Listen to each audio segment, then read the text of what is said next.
pages here. A lot of it's review. Didn't want to hit you too hard after spring break. Let you ease back. But today we are addressing the Great War. It is the Great War until there is what? World War II. Yeah, you didn't just name it like planning on another world war. At least I hope not. That would be bad. So it's the Great War. I'm very accustomed to saying World War I. They mean the same thing. I hope you know that. This is Unit 9.1, Part 1, so if you want to write that at the top here.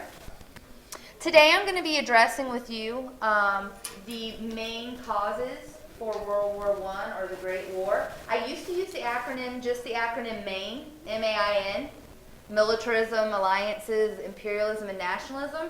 But I think for AP we need to switch it to mania.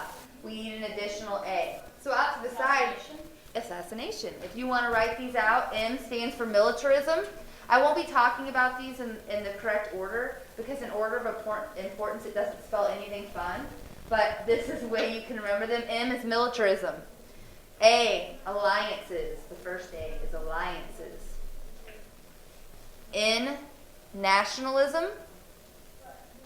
I, imperialism.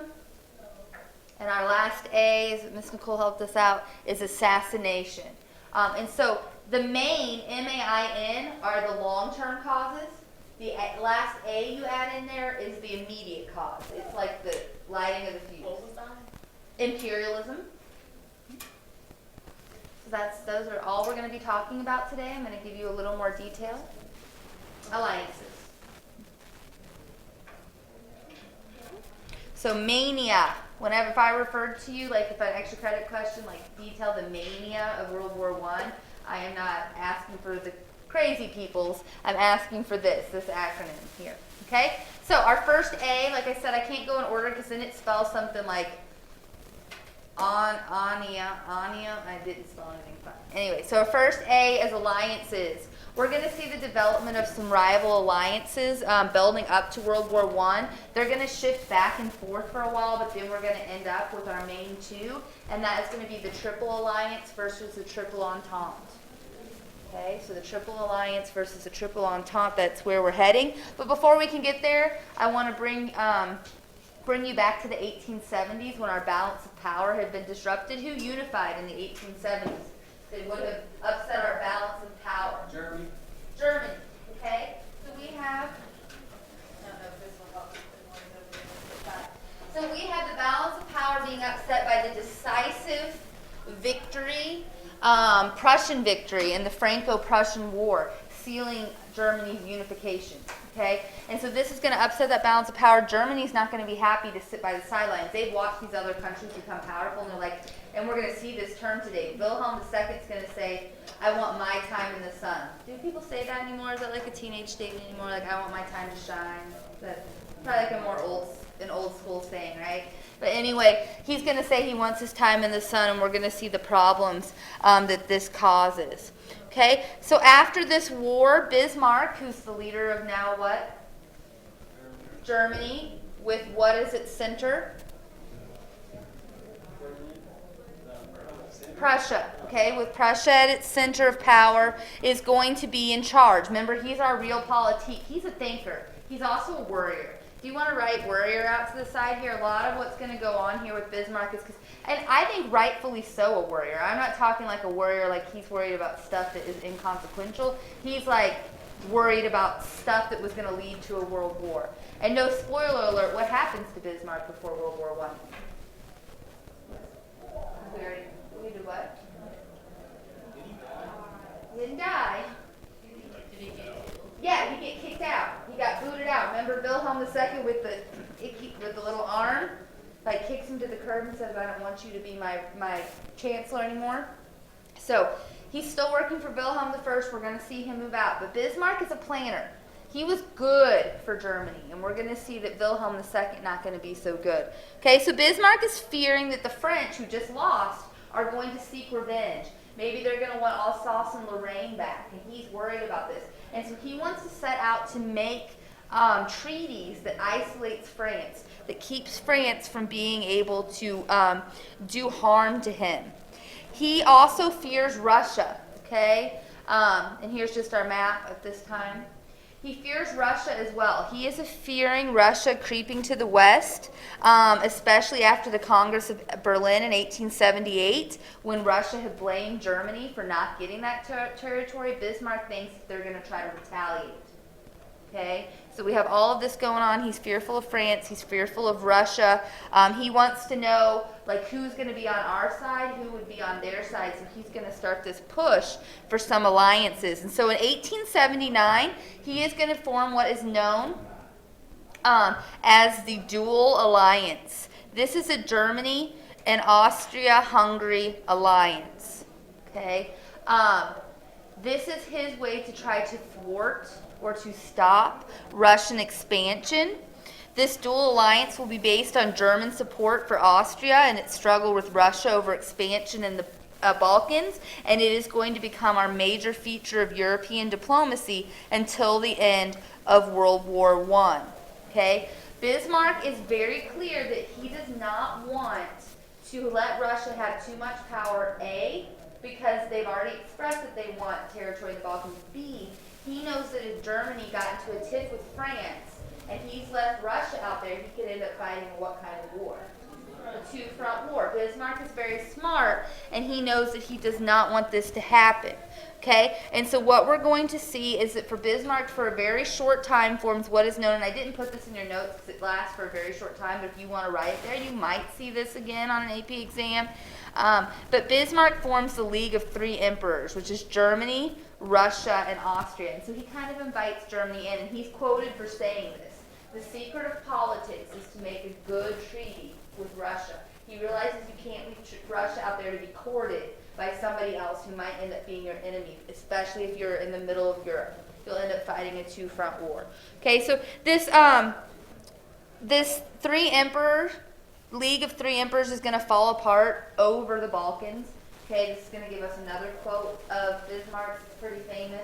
He's going to say, you know, if something happens, it's going to be from some damn silly thing in the Balkans, which he's very correct. This guy's smart. He's a real politique, and we're going to see how that works out. But so this League of Three Emperors is going to turn into the Triple Alliance. And in there's my Dual Alliance slide. Sorry if you didn't get all of that down. You needed to know it's fine. It's for the long-term causes. So our Triple Alliance, in 1881, Italy is going to join Germany and Austria to form what is known as our Triple Alliance.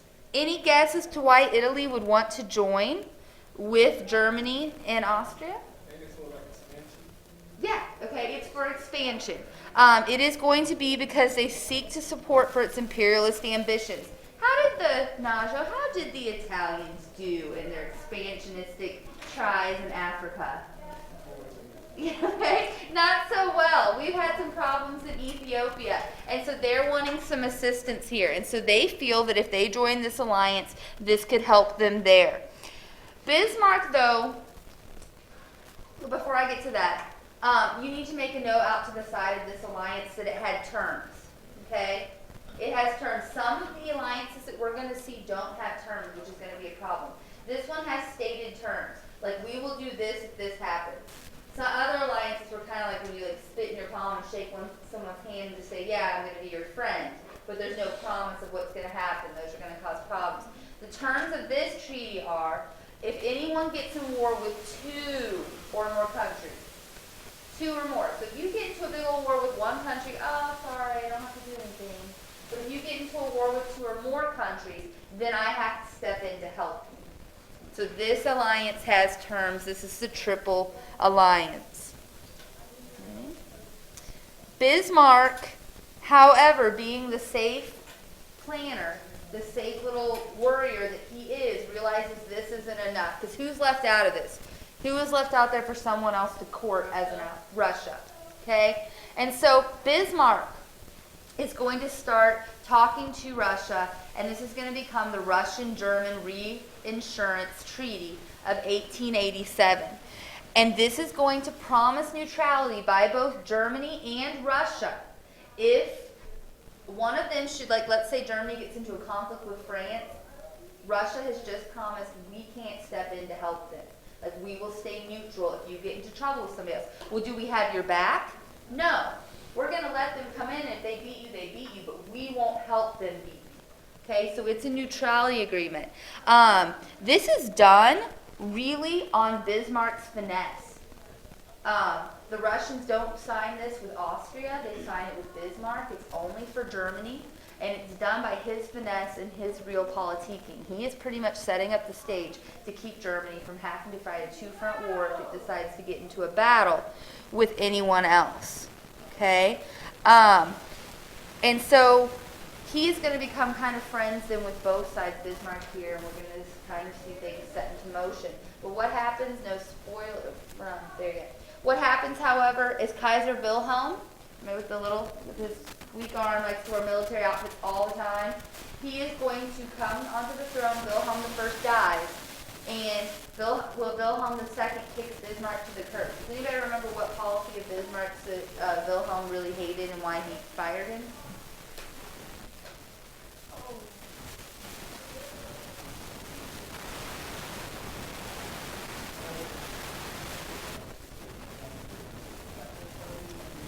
Yes.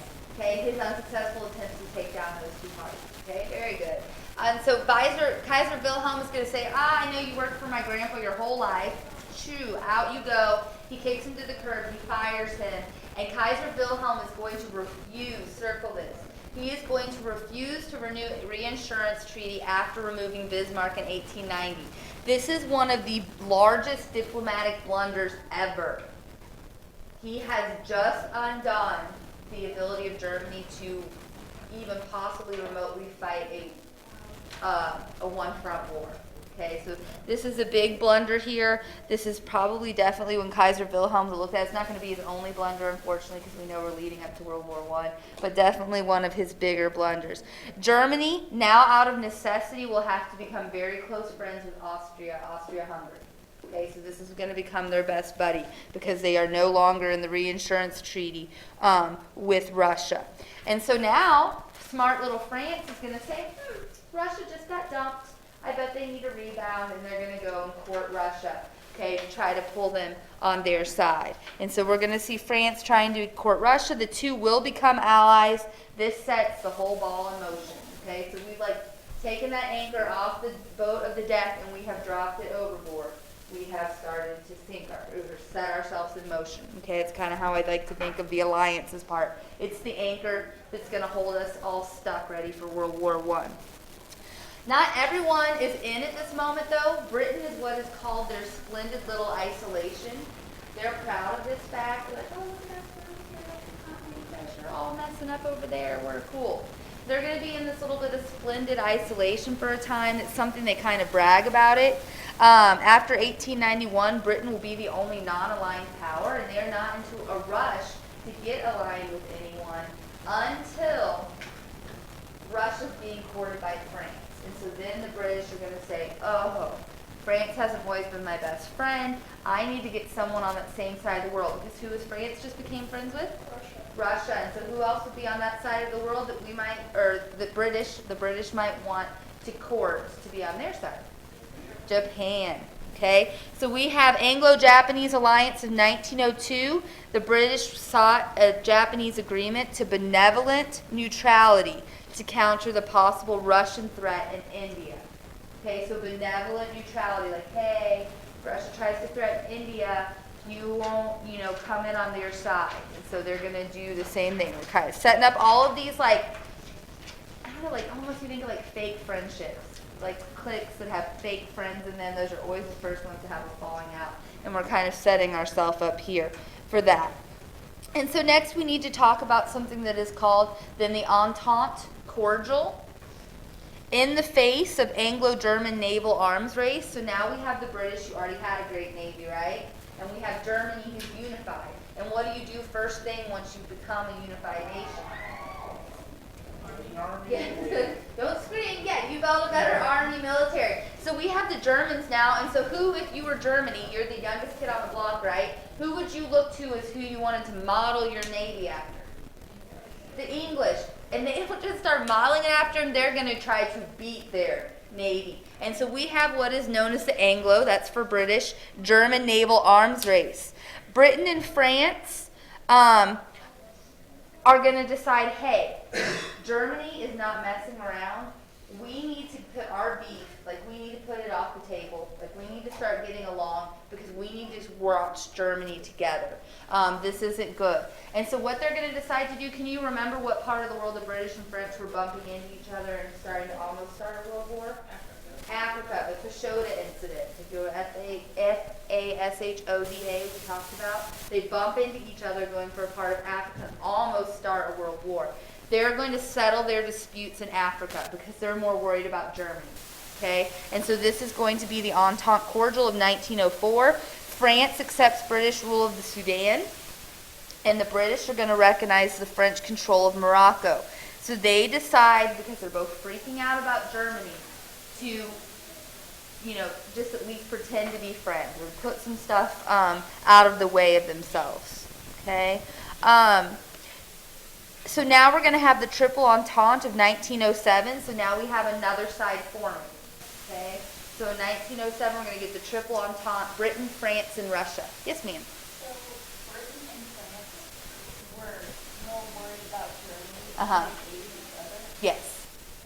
That doesn't happen very much. It doesn't happen very much, but Germany, Wilhelm II made it very clear that he was ready for a little taste of imperialism and that he wasn't going to stop in Africa.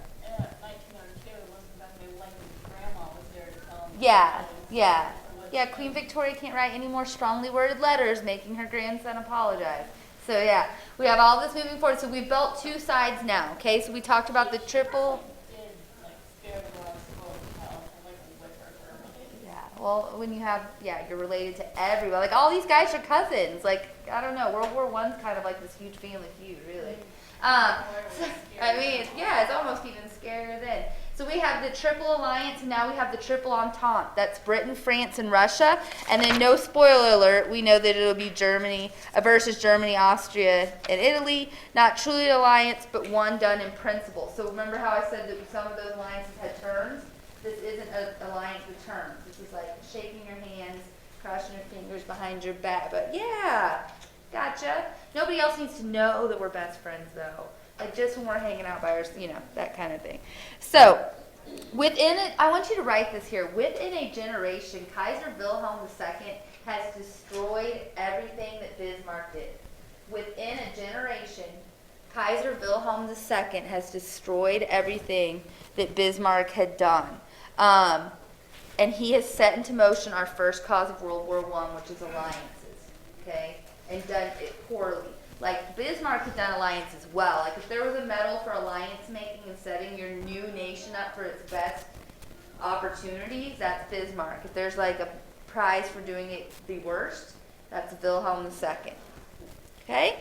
So now we need to talk about our second cause, and that's M. That is militarism. I just touched on it. So now we have a British-German arms race, meaning they are both racing each other to see who can create the largest military first. And I always said this, like people say like they're building up their army, and I guess that people in the American military would disagree with me and what I'm getting ready to say. But I'm like, if you're going to build all the weapons, why aren't you using them? Like that seems like a really big waste. Or it seems like you're going to be using them, right? Like you're almost telling somebody. But militarism becomes this push because you're like, oh, that guy just got this big, I have to get this much bigger. And at this time, the British have a rule, have a policy that they must have their naval fleet 2 times bigger than the 2 nations next to it, combined, than the 2 nations next to it. I think America has what's called the 10 times policy right now, that we want to have our military built up 10 times the amount of 10 nations, the 10 nations behind us. So, I mean, think about 2 times 10 times, but that's the policy. And so the English already have a really strong navy. The Germans are catching up really quickly because who in the Second Industrial Revolution took over in gains? Germany. Okay, remember the British? We talked about it. Like they put all their money into the old technology, but we're going to see pharmaceuticals and chemicals and all this stuff coming out of Germany. And so we have the Anglo-German arms race. Militarism then is going to lead to the belief in the inevitability of a general European war. It's kind of like that, like why would you build it if you're not going to use it? People are starting to see that this is what we're moving toward. I always like to talk about reactions to movements, and I didn't put a lot of this in your note right here. But at this time, a reaction to all this militarism is a pacifism movement. And we have a guy by the name of Alfred Noble. Does anybody know why Alfred Noble is important to pacifism? The Nobel Peace Prize, very good. He develops this. Does anybody know what his, yeah. He invented dynamite. And he starts to feel kind of bad about how his invention's being used. So he takes all of his fortune from dynamite and decides that he's going to start the Nobel Prize. Within that is the Nobel Peace Prize. Yes, ma'am? Because he originally invented dynamite because he wanted a safer way for miners Yes. to be able to save the mine shafts. And then be out of it when it exploded. Yeah, because the dynamite did the work of like 10 men clearing the rock so they could look for the veins of metal. Yeah. And as long as you were out of the way, it was safer because then if the mine shaft collapsed, Yeah, you weren't buried alive. Yeah. So, but we all know that dynamite didn't get just used for that. It wasn't just miners using dynamite. And so he feels bad about it. He develops a Nobel Peace Prize. And why this is important to us right here is Bertha von Suttner, who is an Austrian and also the first woman to win the Nobel Peace Prize. She is one of our biggest advocates against this militarism at the time. She writes a book, which you might be called upon on an AP exam. If they asked about books dealing with pacifism, hers will definitely be mentioned. Lay Down Your Arms, 1889, will contribute to the founding of peace societies in Austria and Germany. Okay, so trying to undo all of this militarism that's going on. Side note here, if you're ever on Jeopardy! The Olympics were also brought back in the 1890s. People were hoping that you would get all your aggression and nationalism out, like swimming, rather than like trying to attack other people. And so the Olympics are brought back at this time. Just a little side note. And so, like I said, the British policy was to have its fleet larger than the combined fleets of any two rival nations. And Wilhelm II is going to read this book by a gentleman called A.T. Mahan, I'm sorry, and it's called The Influence of Sea Power Upon History. And Wilhelm II reads this book. It's actually a pretty famous naval navigation book. I'll save you a lot of reading time. The synopsis of this book is, he says, if you were a good nation, you had a good navy. Okay, so I'll save you a whole bunch of 100 pages of reading, and that's what it says. And so Wilhelm II reads this, and he decides who has the best navy. The English. I need to top them. Not only top them, I need to be 2 times stronger than them. Admiral Alfred von Tirpitz is going to lead the naval buildup for Germany. Okay, so he is going to be the guy right here. Love him. You can tell German, Prussian, great facial hair. I don't know how one does that. If that's like, has lots of style and great hat. So there you go. There's Admiral von Tirpitz. He's put in charge of building up the naval supplies for the Germans. There's A.T. Mahan, and here's his book. Alfred Thayer is his full name, Alfred Thayer Mahan. We are going to have the British, though, maybe start to have a little bit of conscience and say, should we stop this? And so they are going to send, I think his title's Viscount Haldane, and it's called the Haldane Mission. And so they send him over there. The Germans know he's coming. He comes, of course, on the ship. All the way up, and then he's going to come into Germany. And he's supposed to be there to try to stop, let's stop this race. Like, maybe we have enough boats. Like, what are we going to do? Like, fight the whole world? Maybe we have enough. And he sincerely is trying to, slow down this arms race. He gets there, and Wilhelm II has, purposely put, every shipbuilder out to build, we are not stopping. So the British sincerely try to stop it. The Germans say, nope, I want my time in the sun. This is where we get that statement. Wilhelm II is known for saying that, he wants his time in the sun. And I think he takes it from the British Empire, where it's the empire where the sun never sets. He wants his time where the sun never sets. that's a smack at his grandma. Yeah. Yeah, I'm telling you, it's like one big family, worst family reunion ever. So the British attempt at stopping it, but it does not stop it. So by World War I, the British and the Germans all have boats called dreadnoughts. They're new super battleships with awesome firing range and power. Hans Dreadnought is the creator of this boat. Here's just some examples of some of the fleets of these new boats so you can be further away. while you're shooting. Although I do want to mention there are still some laws on the seas. Like at this time, you were still supposed to warn a ship you're going to fire at them, allow their crew to get on your ship and then blow their ship up. We're going to see the development during World War I of a ship that you can't not surprise attack. Does anybody know what kind of ship you? Submarine. Yeah, submarine. You can't just be like, come on board. I mean, like that's not going to work. And so we're going to see that people get very angry at Germany because they said you've broken the rules of combat, of like naval of warfare. That was a rule. Yeah. To limit casualties. So you blow up the country ship, not Yeah, the not individual the individual people. Yeah. Mhm. And that's why when the Lusitania is sunk, like Americans get pissed. Like you're supposed to let, like our people aren't, even though the Germans have taken out this huge newspaper article, New York Times, that said Americans, please stay off ships bound to England. We are blowing them up. What? It's a Pirating's different. They wouldn't follow a code. They follow their code. But yeah. Yeah. Yes. This is reminding me of my, whatever generation it was in the 1870s, like 1890s, because he was a Viking pirate. Yeah. And he actually was, because he stole his father's boat, went to work for his uncle, got hired by another guy, decided that he didn't like his pay. Uh-huh. And then he decided that he didn't like his pay and started stacking taxes. And then he got hired. But so for our very gentlemanly nations, yeah, this would be a big deal to breaking this code. And that, not to say I can't leave the U.S. out, it is a European history, but everybody, you guys learned last year, Teddy Roosevelt and the Great White Fleet. That's about going to be, up to this time here, that's going to be our race to naval arms. And so great predictor there is imperialism. So we're going to see that tension we talked about with imperialism, increased tension between the great powers of Africa is going to continue. They're bumping into each other around the world. There's only so many places claimed by what they would be considered non-civilized people that you should have the right to come in and take over, right?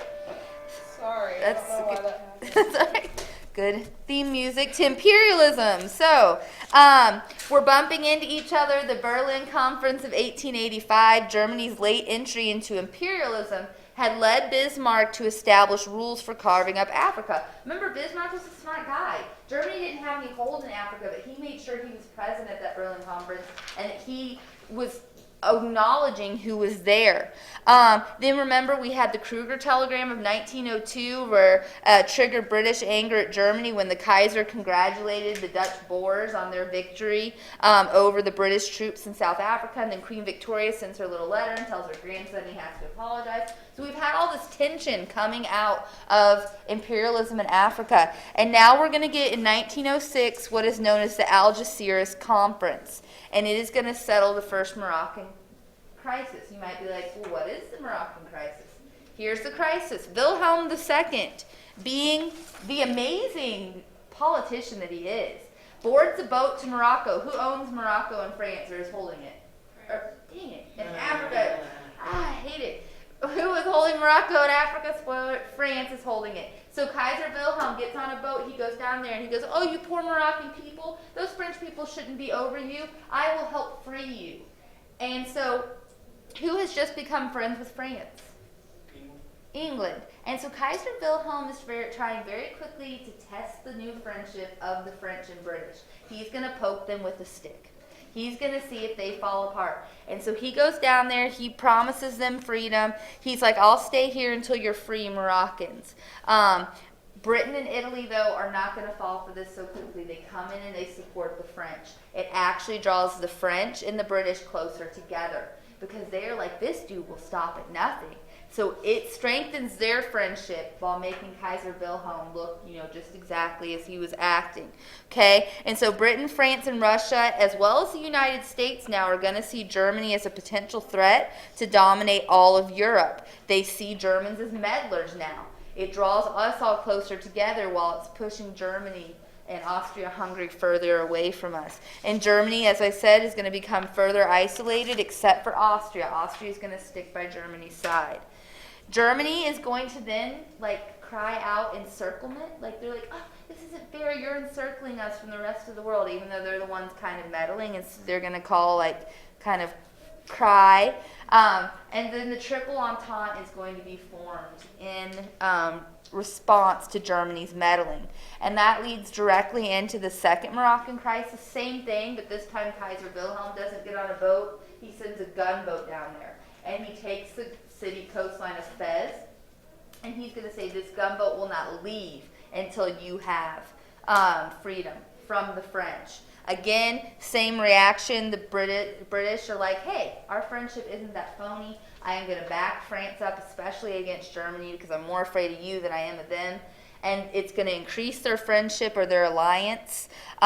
Some observers believe this conflict would actually be what turned into World War I. It would not be this crisis. It will actually be a crisis in the Balkans. So Bismarck will be correct when he predicted it'll come out of the Balkans. But we're able to get Germany to back down by giving them tiny little concessions of land in Africa, because that's really what Wilhelm wanted. And so we prevent a World War I right here. And so the last thing that we're going to talk about when we come back on today's Tuesday, on Thursday, is going to be our N. And what's our N stand for? Nationalism. And then right along with that nationalism is our last A, which will be assassination. Okay, because this assassination happens because of nationalism. So you don't have any homework.